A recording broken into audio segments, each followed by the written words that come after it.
Sparkle Squad. So I am back with my friends from Beebeecraft.com. I'm going to make some spooky sparkles for my October collab, and I'm doing this at the end of August. So it's still hot, but I'm ready for fall, y'all.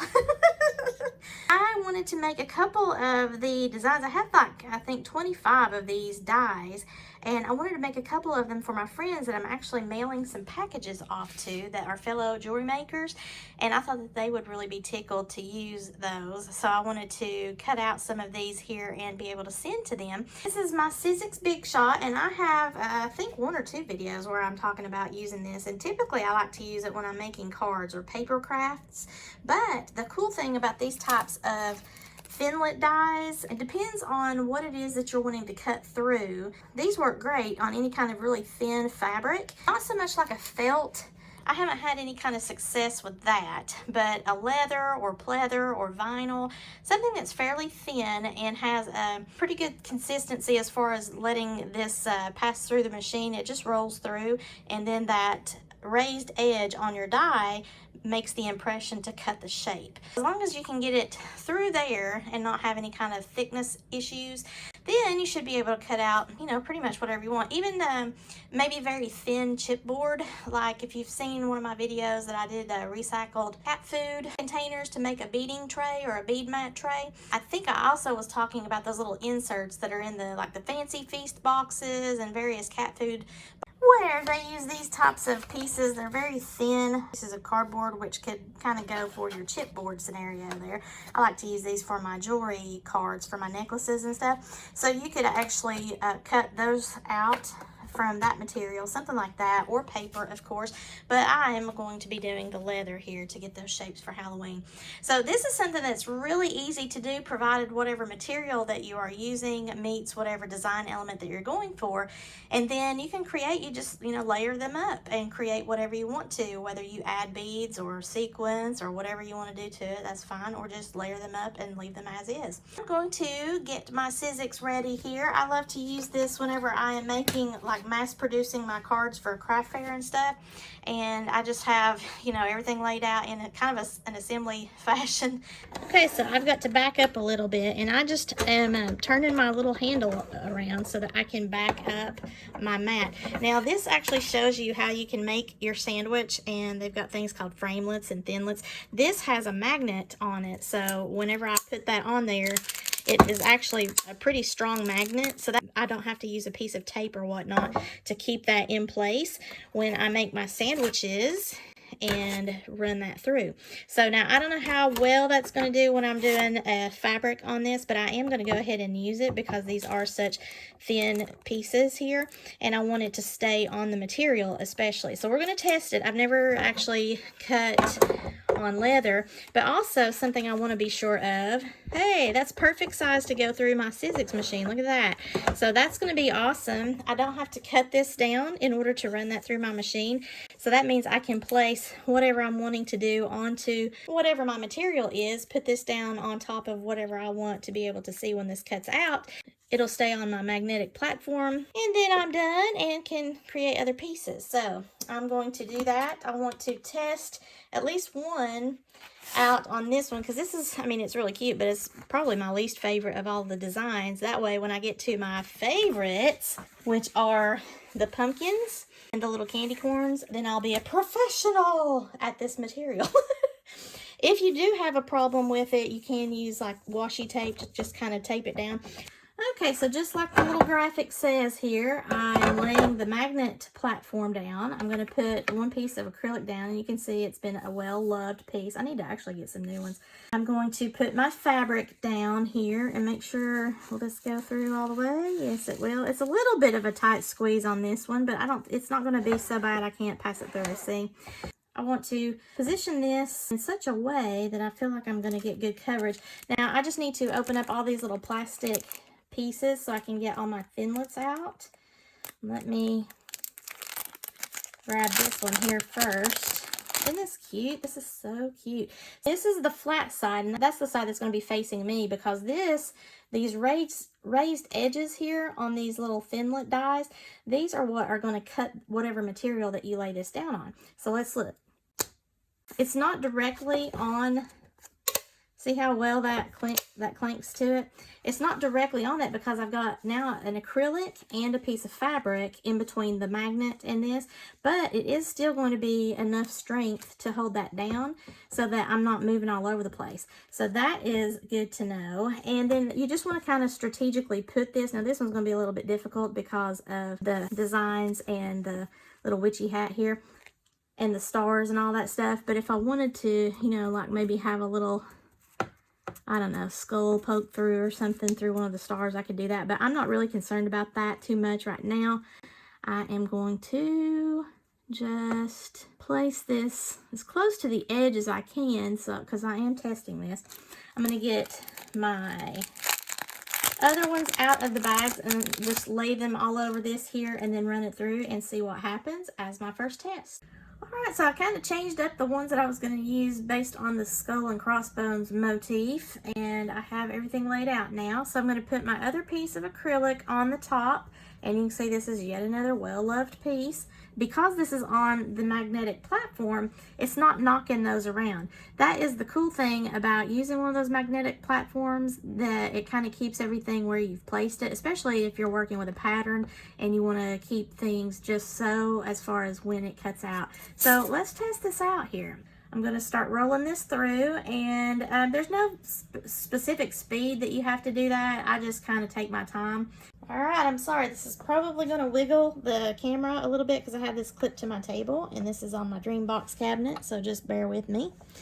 So here we go.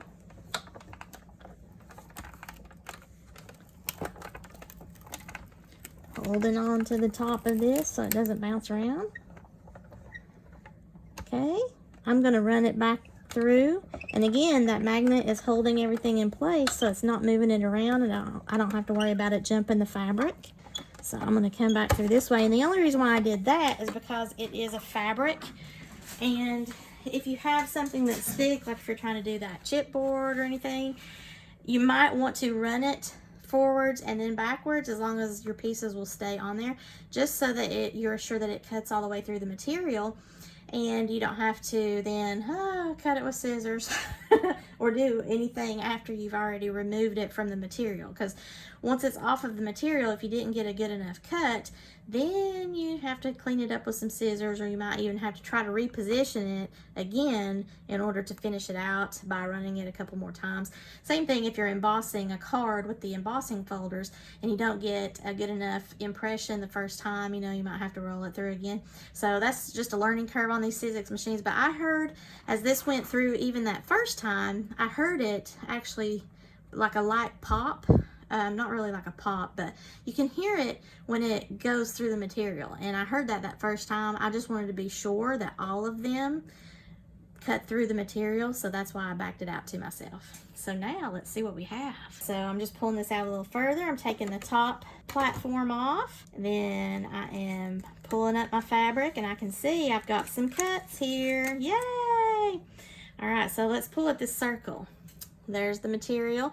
Now you might want to have a little pokey tool, because these that have the little circles and everything, you need to kind of poke through there. So let me go find one of those. Alright, so I've just got a beading awl here, and that's what I'm going to do. I'm going to just poke this through that little circle, and that will help me release the piece, but also I get the little holes cleared out here. And the cool thing about this particular set of dies is it does already have the holes, so I don't have to hole punch anything whenever I want to create my jewelry. So look how cute that is already. I love it. You can just use it exactly like that. Just put it on a jump ring and that will be your dangle. You can make that a pendant. Add some beads, put a border or something around it. You could put some little sequins on there. You can do whatever you want to embellish this, or just leave it as is. And then the back of that is just the leather part. So this is the first one, and it looks like the test on this is successful. So I'm going to reposition the camera now, and we'll take the rest of them off there. All right, so let's do this skull here. And again, I was able to punch that through with my finger, and look, I might even be able to use this for something really small. So I'm going to save those bits. My finger got the other one out there, so I'm just going to put that to the side. But now this is all full here, so it's got a little triangle area that I can push a pokey tool through, this top piece, and then this bottom piece here, and that's what helped release it. And there we go. Look at that. How awesome is this? And it matches the theme, the skull and crossbones. See what the witch's boot looks like. How fashionable. Oh, it's so cute. Look at that little skull and crossbone boot for a witchy.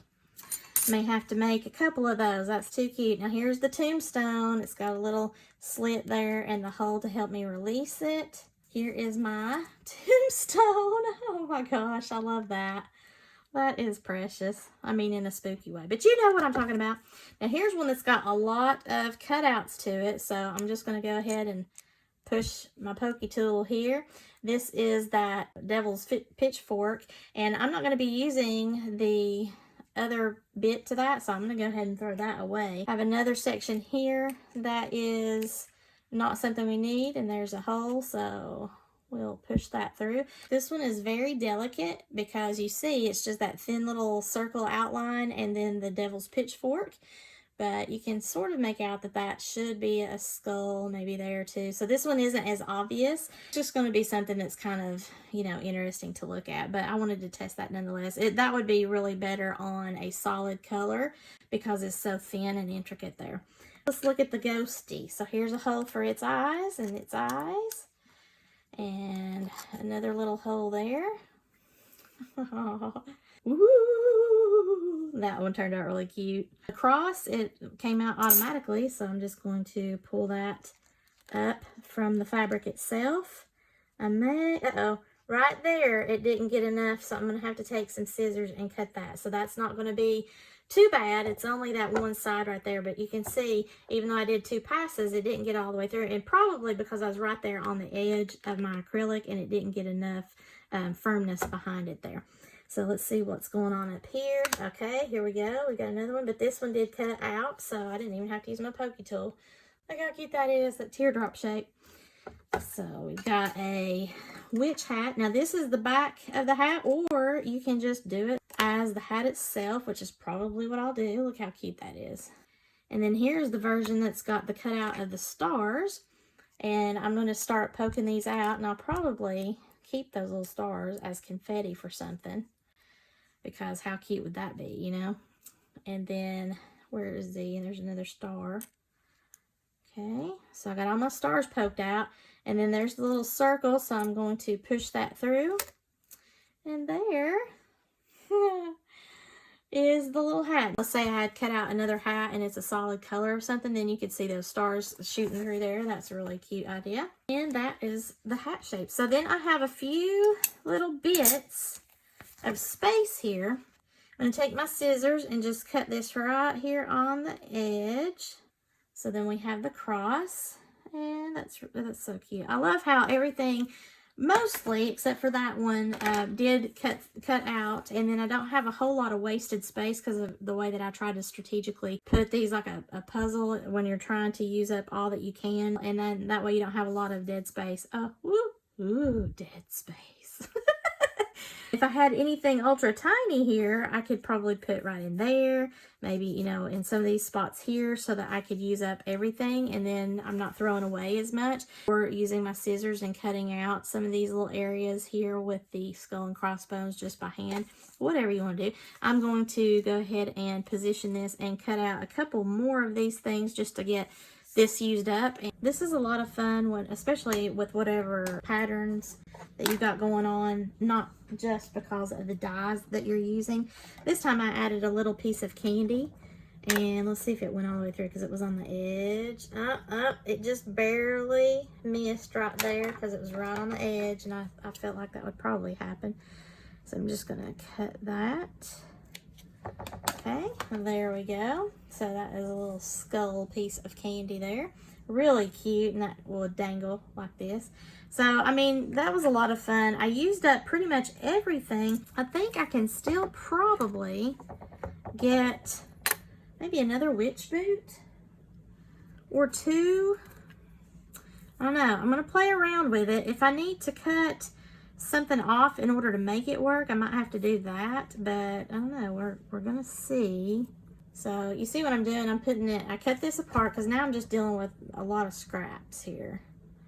So I'm gonna put this on here like that, run that through, and see if I get a boot for the most part. And then, because it wouldn't work before the way I had it, but we're gonna see if it works like this now. We're cutting it the reverse of the fabric. As far as the pattern, you know, but that's okay as long as I get the shape that I want. We'll see what happened. My pokey tool. I got another boot, y'all. Look at that. Woohoo! Yay! So that worked. Using the reverse of my fabric. Let me see if I can pull that off a second time. Alright, so unfortunately that did not work. I can, though, just take some really sharp scissors and cut a circle. So I think I'll probably do that and then just use a hole punch. That way that totally doesn't go to waste since it's got, you know, a lot of the pattern there. Now the rest of that I will not be able to use unless I want to cut out like the individual tiny skulls or something and do something with that. So this would be something that I would go ahead and just throw away and then move on to some other sheets. So that's what I'm going to do. I'm going to cut out a few more in the different patterns that I have so that I can send these to my friends and they can layer them up however they want to. But that is the first part of my leather crafting here with these cute little Halloween dies that I got from Beebeecraft.com, along with the pieces of leather here. And I'm just having a really good time working with my Sizzix Big Shot in order to get all of these cut out. Now, this is something, again, that you can do with any kind of patterns. You can do with paper, you can do with thin material. Felt, probably not so much because the fibers that's involved with that. So, I don't know. If any of you have tried that, you know, let me know how that's worked out for you. This is really going to be ghoulishly fabulous for my project ideas that I've got for my spooky sparkles. So I will have several different projects, I think, put together for you for that using this and my little pumpkin beads. I hope that you've enjoyed the demonstration of this, just cutting these out. And then, of course, I'll come back in October and show you what I've actually made with all of this cool stuff, because this is so much fun. I love it. I'll put the links below to the other Sizzix videos that I have if you're interested in any of that, as well as the Beebeecraft affiliate links that I have to the products that they sent to me that I'm showing you today. And if you're interested in any of those, by clicking my affiliate links, you help out my channel and my ability to grow content for you to enjoy. Beebeecraft has a ton of this stuff, so make sure that you check them out. Again, you can use my coupon code to get $5 off, either Sparkle5 or Monica5, I believe. I'll be sure to put that here for you so that you can enjoy $5 off of your purchase of $40 or more, I think. If you enjoy this video, please give me a thumbs up. If you've not already done so, please subscribe to my channel. Share this with any of your friends that might be interested in the Beebeecraft.com YouTube program or any of these lovely things that I'm showing you. I would appreciate that. As always, thank you so much for watching and have a sparkle-rific day, y'all. Bye!